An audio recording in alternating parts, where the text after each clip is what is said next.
warahmatullahi wabarakatuh. Waalaikumsalam warahmatullahi wabarakatuh. Sebelumnya, perkenalkan nama saya Harun Alfa Nabila. Di sini saya akan memaparkan materi yang berasal dari sebuah buku dengan judul Psikolinguistik, Tujuan Bahasa Alay dan Cyberbullying yang ditulis oleh Rini Damayanti dan Safitri Suryandari. Terbit pada tahun 2017, penerbit Kresna Bima Insan Prima. Dalam buku ini terdapat 8 bab dan juga tebal bukunya 157 halaman. Yang selanjutnya langsung pada bab pertama mengenai seputar ilmu bahasa. Pada poin pertama terdapat sejarah perkembangan ilmu bahasa. Linguistik adalah ilmu yang mempelajari bahasa, tidak hanya tentang penggunanya, tetapi juga mengapa sebuah bahasa digunakan dan unsur-unsur apa yang terkandung di dalamnya. Ferdinand de Saussure adalah penemu ilmu linguistik yang dijelaskan dalam bukunya Cours de Linguistique Générale yang terbit pada tahun 1916. Poin yang kedua ada cakupan ilmu bahasa. Cakupan ilmu bahasa dibedakan atas linguistik murni dan juga linguistik terapan. Bidang linguistik murni mencakup fonetik, fonologi, morfologi, sintaksis, dan juga semantik. Sedangkan dalam bidang linguistik terapan mencakup pengajaran bahasa, penerjemahan, dan juga leksikoterapi.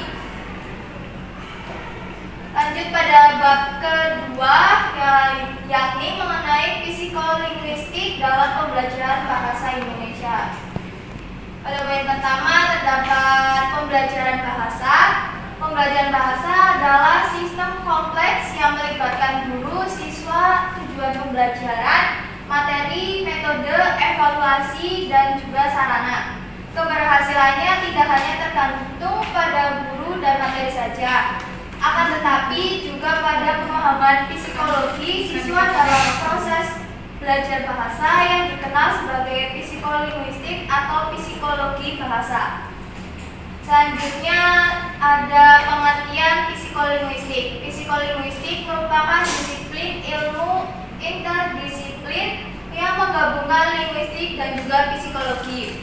Secara etimologis, psikologi berasal dari bahasa Yunani yang berarti ilmu jiwa, sedangkan linguistik adalah studi tentang bahasa. Dalam psikolinguistik, fokus utamanya adalah memahami bagaimana manusia memproses, memahami dan menggunakan bahasa dalam pikiran dan perilaku mereka.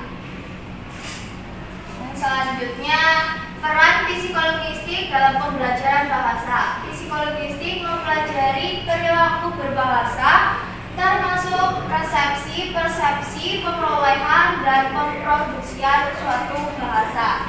Dalam pembelajaran bahasa, pemahaman psikolinguistik membantu guru untuk memahami suatu proses siswa dalam hal menyimak, berbicara, membaca, dan menulis. Ini memungkinkan guru untuk mengidentifikasi dan menangani masalah dalam keterampilan berbahasa dari sudut pandang psikologis, sehingga membantu dalam mencari sebuah solusi yang paling alternatif. Dan selanjutnya ada tipe pembelajaran bahasa. Ellis pada tahun 2009 pada buku halamannya 215 menyebutkan 2 tipe pembelajaran bahasa. Yang pertama ada naturalistik dan juga formal. Pembelajaran naturalistik berlangsung secara alamiah di lingkungan masyarakat tanpa guru, sementara pembelajaran formal terjadi di dalam kelas dengan bimbingan guru, materi, dan alat bantu dalam proses pembelajaran.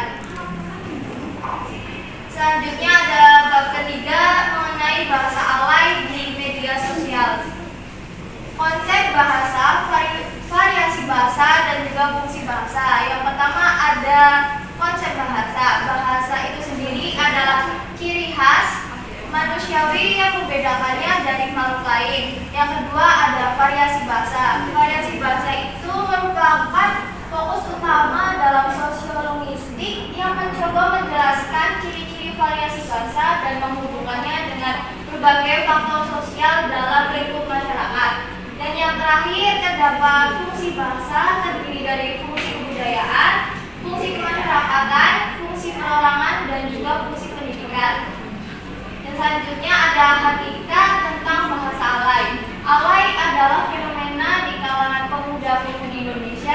Gejala ini ditandai dengan perubahan dari gaya tulisan, berpakaian, dan perilaku yang cenderung narsistik di dunia maya. Selanjutnya, karakter dari bahasa alay itu sendiri dapat dilihat dari huruf besar kecil yang berantakan, angka sebagai pengganti huruf, penambahan atau pengurangan huruf, dan yang terakhir penggunaan simbol-simbol yang tidak diperlukan.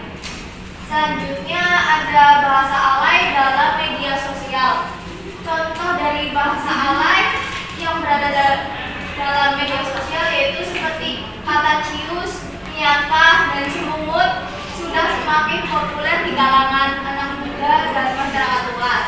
Yang selanjutnya ada wujud penggunaan dari bahasa alay. Ditemukan wujud penggunaan bahasa alay dalam jejaring sosial seperti Facebook, Twitter, WhatsApp, Instagram, dan lain sebagainya. Dapat berwujud sebuah kata, frasa, klausa, kalimat, wacana, dan kosakata. Selanjutnya terdapat fungsi sosial penggunaan dari bahasa alay.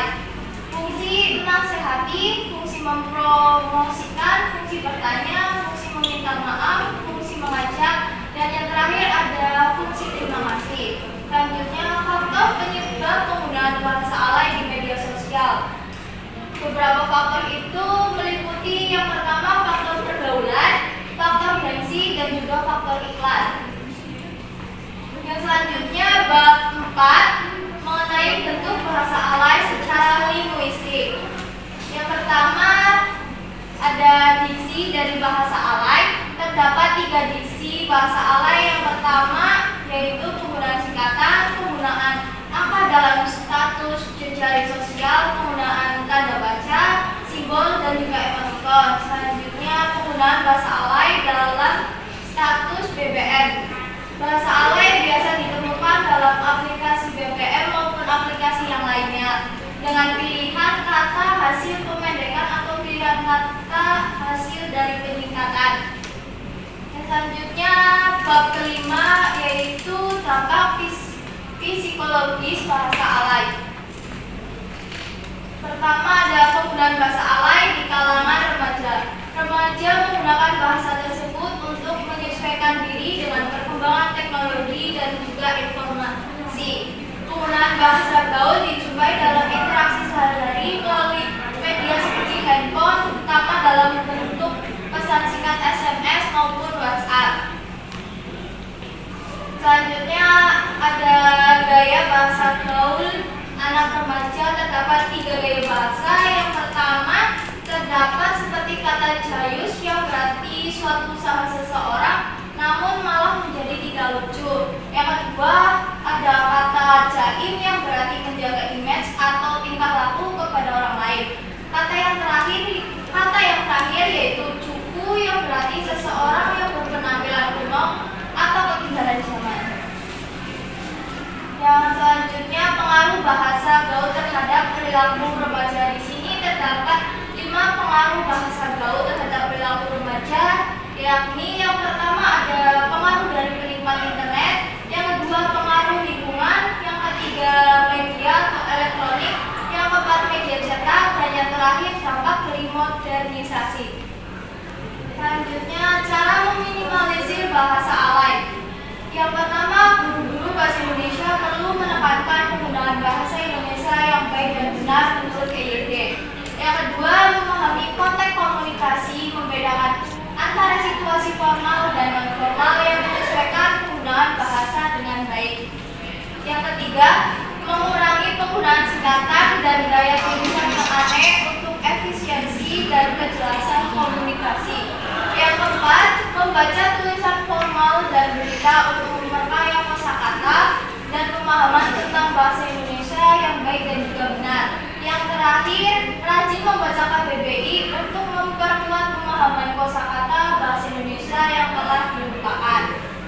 Selanjutnya, bab 6 mengenai pengaruh bahasa alay terhadap bahasa Indonesia. Yang pertama ada dampak positif dari bahasa alay. Dampak positif dari penggunaan bahasa alay termasuk meningkatkan kreativitas remaja dalam hal berkomunikasi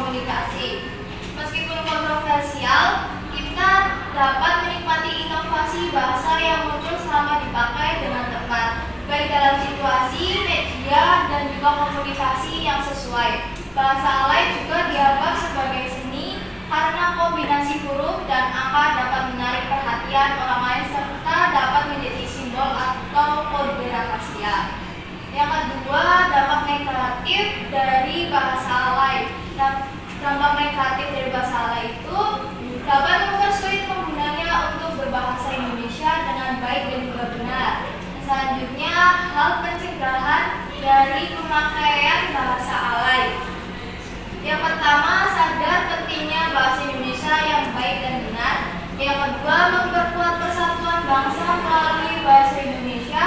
Dan yang terakhir, tingkatkan pengajaran bahasa Indonesia dengan beragam kegiatan praktik. Selanjutnya, bab ke-7 mengenai bullying pada media sosial. Yang pertama, fenomena bullying di media sosial.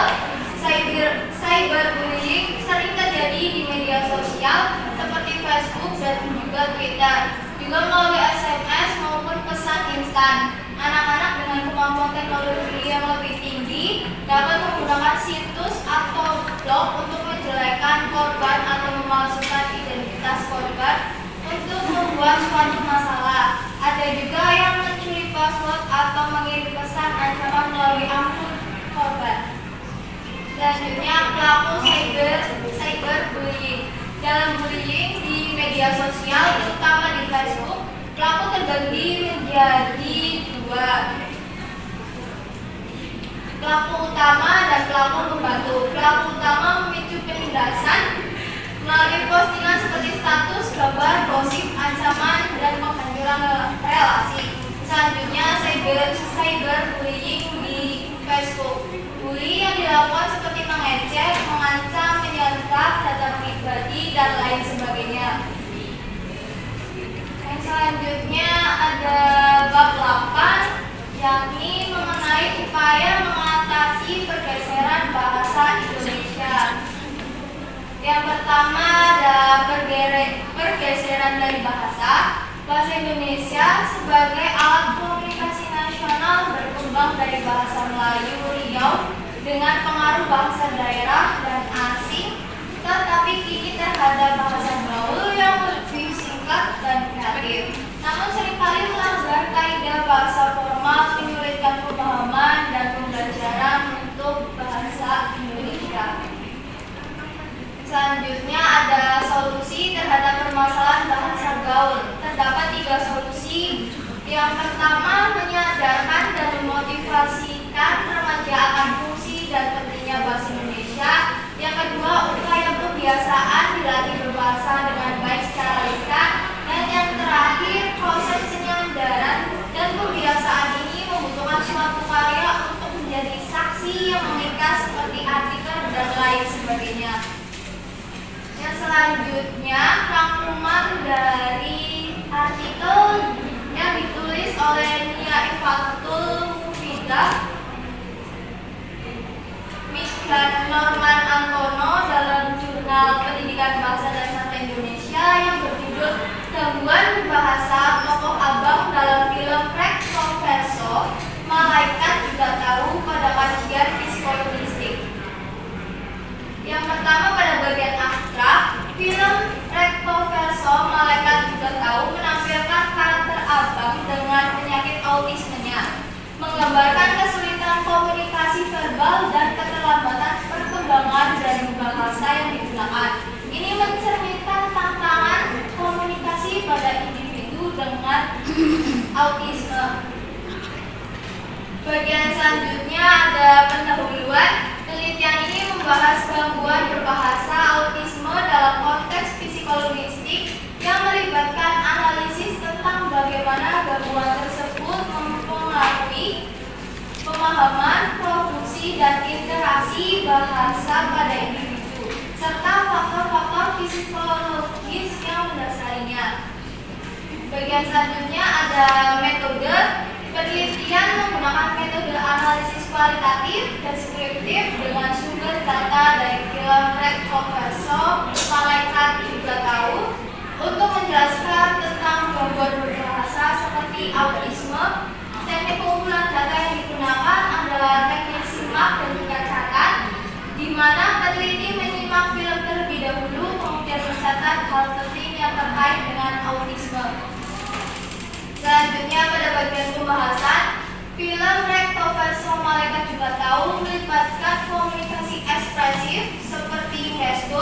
dan ekolalia serta interaksi sosial dan perhatian.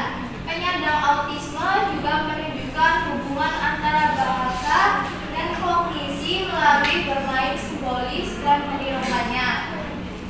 Yang terakhir, pada bagian penutup, penelitian menyoroti variasi dalam spektrum autisme, terutama dalam gangguan berbahasa yang terlibat dalam film Recto-Verso. Malaikat juga tahu pada karakter utamanya, yaitu pada karakter Abang, yang menunjukkan keterbatasan mental, obsesi terhadap rutinitas, dan juga kesulitan dalam komunikasi verbal.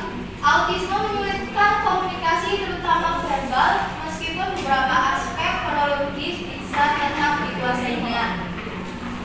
Dan selanjutnya ada artikel yang ditulis oleh Ida Nur Amalia pada jurnal Locus Penelitian dan Pengabdian dengan judul Analisis Kajian Psikologistik Penokohan Tokoh Utama Drama Monolog Anak Nada karya Iris Tolong Saruspai. Pada bagian yang pertama, yakni Abgar, mencakup informasi singkat mengenai ketentuan, metode, hasil, dan kesimpulan dengan terdiri dari 3 kata kunci, yaitu psikologistik, sastra anak, dan juga drama monolog. Dan selanjutnya ada bagian pendahuluan. Sebuah perasaan selalu hidup dalam sebuah kehidupan. Perasaan yang dirasakan tiap manusia itulah yang menjadikan manusia hidup. Kehidupan manusia dengan segala bentuk lika-liku kehidupannya dituangkan ke dalam sebuah kisah penceritaan yang dinamakan karya sastra. Selanjutnya ada metode. Pada penelitian ini penulis menggunakan karya sastra drama monolog anak yang berjudul Nada dengan kajian metode psikologistik dan dengan menggunakan metodologi kualitatif. Fokus kajian psikologistik adalah melihat hubungan bahasa seseorang dengan perilaku atau akal budi seseorang. Metodologi kualitatif akan menghasilkan hasil dan pembahasan yang berupa tulisan deskriptif. Bagian yang selanjutnya ada hasil dan juga pembahasan. Terdapat 3 hasil dan juga pembahasannya.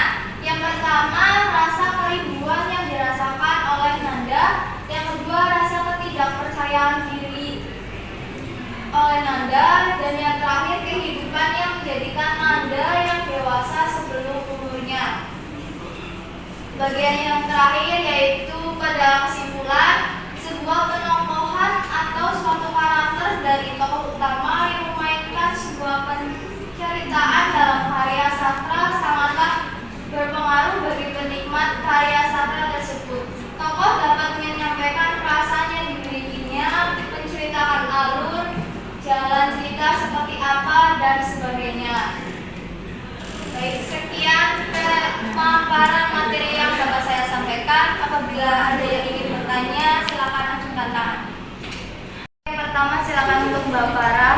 Ya, saya Farah Amelia dengan NIM 52 izin bertanya. Dalam PPT terdapat 5 poin pengaruh bahasa gaul terhadap perilaku remaja. Jelaskan pengertian dan contoh permasalahannya dalam kehidupan sehari-hari. Baik, selanjutnya untuk Mbak Sulfa. Baik, saya Subani dengan NIM akhir 40. Pertanyaannya, sebutkan dampak negatif dari bahasa alay bagi kaum pelajar. Terima kasih. Yang terakhir adalah Mbak Belajas. Oke, perkenalkan saya Putri Belajar Suharja dengan NIM 49. Izin bertanya, mengapa semakin banyak yang menggunakan bahasa gaul akan merusak bahasa Indonesia? Sekian, terima kasih. Terima kasih bagi ketiga penanya. Izinkan saya untuk menjawab pertanyaan dari Mbak Belajas. Pertanyaannya, mengapa semakin banyak yang menggunakan bahasa gaul akan merusak bahasa Indonesia? Beberapa jawabannya.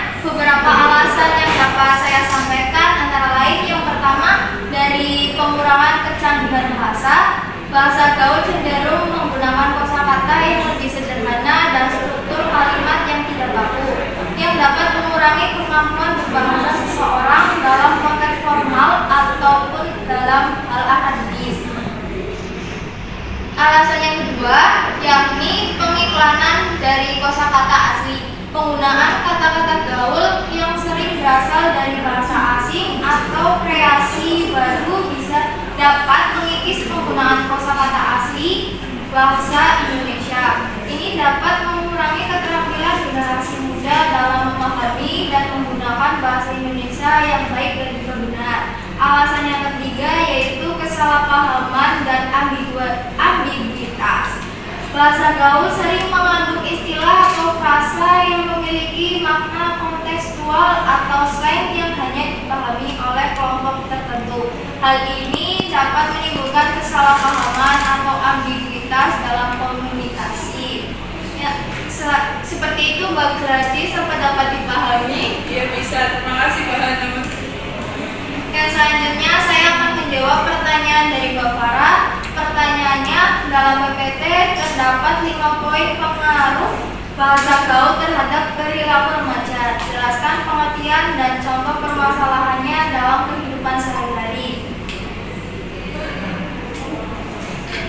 Yang pertama, pengaruh dari penikmat internet. Pengertiannya, penikmat internet adalah individu yang sering menggunakan internet untuk berbagai keperluan, termasuk bersosialisasi, mencari informasi, dan juga hiburan.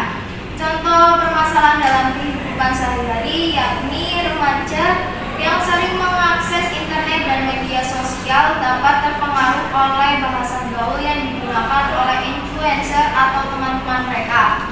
Akibatnya mereka mungkin mulai menggunakan bahasa gaul dalam komunikasi sehari-hari yang dapat mengubah cara mereka berbicara dan berperilaku baik di lingkungan sekolah maupun di rumah. Yang pengaruh kedua yakni pengaruh lingkungan.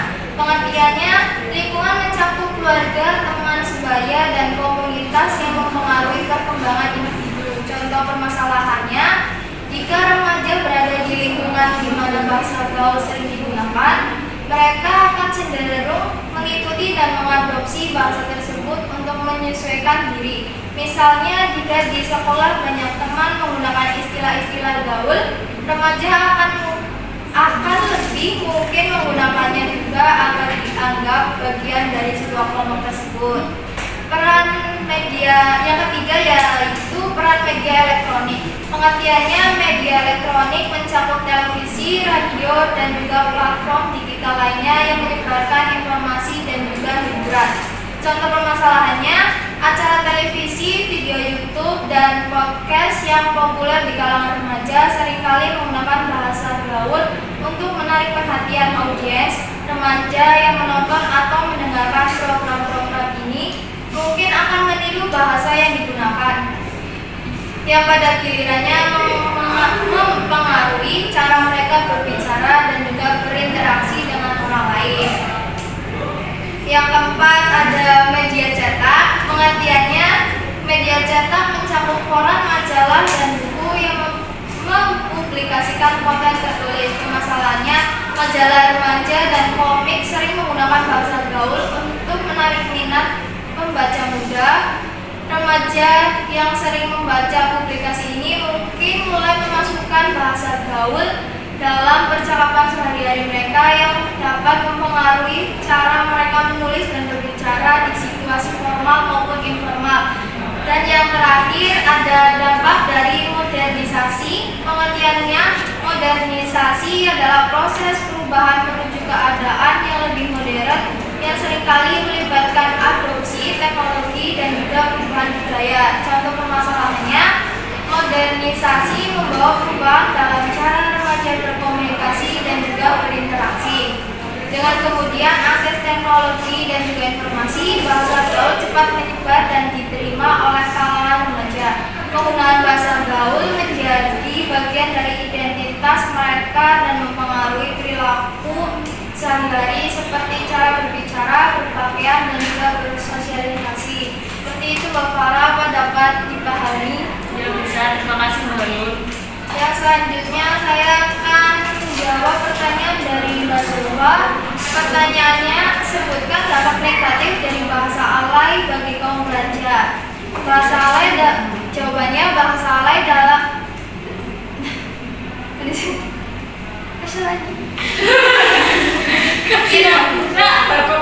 Selanjutnya saya akan menjawab pertanyaan dari Mbak Zulfa. Pertanyaannya, sebutkan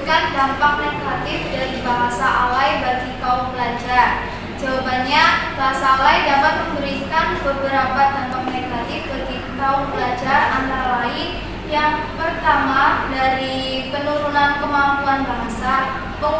Penggunaan bahasa alay dapat mengurangi kemampuan pelajar dalam menulis dan berbicara dengan benar dalam bahasa Indonesia yang baku.